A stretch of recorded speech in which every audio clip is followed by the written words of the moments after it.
In 1947, a new nation was born.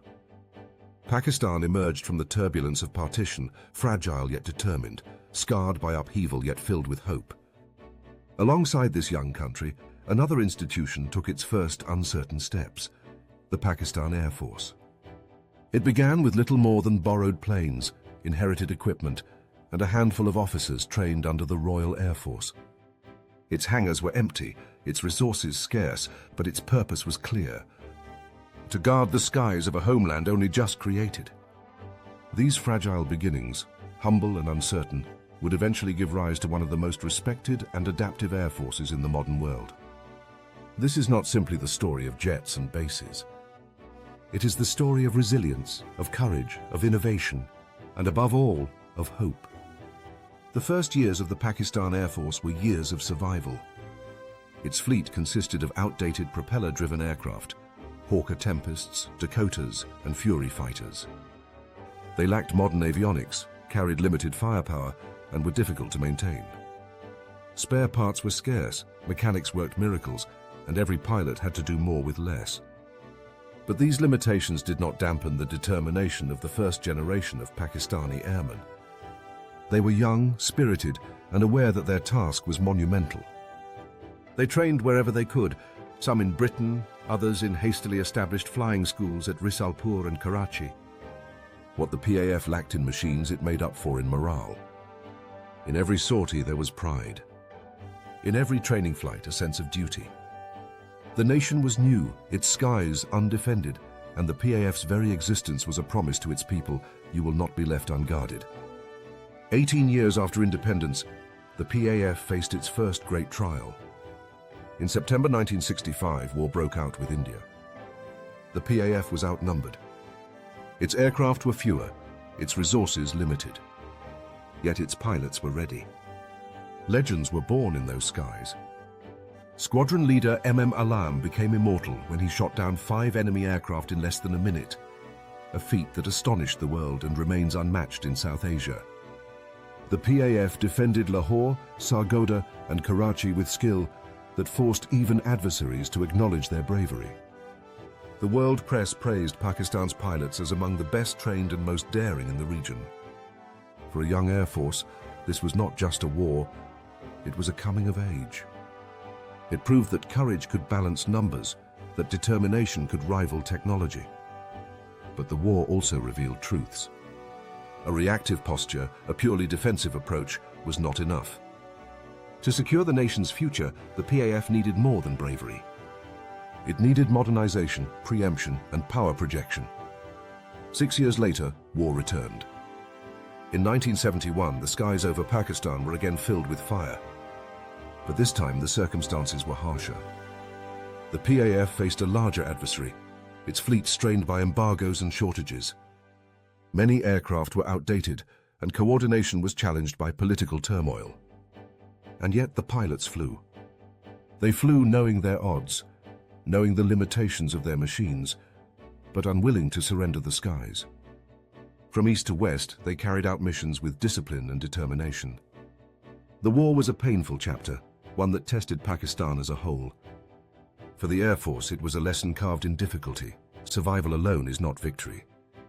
To defend the skies effectively, the PAF needed modernization, self-reliance, and a doctrine that looked beyond reaction. In the years that followed, the PAF began to transform. It modernized through ingenuity and determination. Project Rose upgraded Mirage aircraft with advanced avionics, radar, and weapons systems. Old planes became new tools of power, capable of surviving another decade of service. At Kamra, the Pakistan Aeronautical Complex became a hub of aerospace engineering. Mechanics, engineers, and scientists worked together to extend lifespans of aircraft, produce spare parts, and eventually design indigenous projects. This period marked the shift from dependence to ambition. The PF was no longer content to borrow wings. It sought to build them. Modernization became not just a program of machines, but a philosophy of resilience. No nation builds power alone. For Pakistan, partnerships became vital. With China, the PAF co-created the JF-17 Thunder. This fighter was not only affordable and versatile, but it also carried symbolism. Pakistan could design, assemble, and field its own modern aircraft. The Chengdu J-10C followed, a more advanced fighter that strengthened the force with superior agility and radar capabilities. And on the horizon, the J-35 stealth fighter promised to raise the PAF into the fifth generation of air warfare. Beyond China, training with the United States, Turkey, and NATO refined the skills of PAF pilots. These exercises exposed them to international standards and multi-domain operations. Every partnership brought knowledge, technology, and confidence. Together, they helped the PAF balance East and West while ensuring its independence.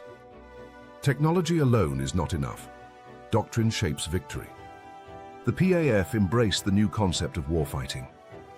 Instead of flying alone, it became part of a tri-service strategy, integrated with Army and Navy operations. This doctrine emphasized preemption. It demanded agility, speed, and coordination. It turned the Air Force from a reactive shield into a proactive spear. At the same time, the PAF entered new domains. Cyber warfare became a necessity. Electronic warfare became an advantage. The PAF learned to blind radars, disrupt communications, and protect its own networks. The battlefield of tomorrow would not only be physical, it would be digital, and the PAF was prepared. Unmanned aerial vehicles changed the very nature of air power. The PAF adopted drones not only for reconnaissance but for precision strikes. UAVs such as the Buraq and Shapar became the silent eyes and, when needed, the steady hands of Pakistan's skies. Alongside them, missile systems created layers of defense and deterrence. The HQ-9 surface-to-air missile could track and destroy targets at long range. The Raad cruise missile extended offensive reach with surgical accuracy. Together, drones and missiles transformed the PAF. They ensured that Pakistan's skies were not only guarded, but that any adversary would think twice before intruding. Every force faces challenges. For the PAF, resources are limited. Budgets must balance between defense, education, and development. But these challenges have never broken the spirit of the Air Force. Instead, they have sparked innovation. With limited funds, the PAF has learned to extend lifespans of aircraft, to produce locally, and to seek partnerships that multiply power without multiplying costs. Geopolitics remains complex.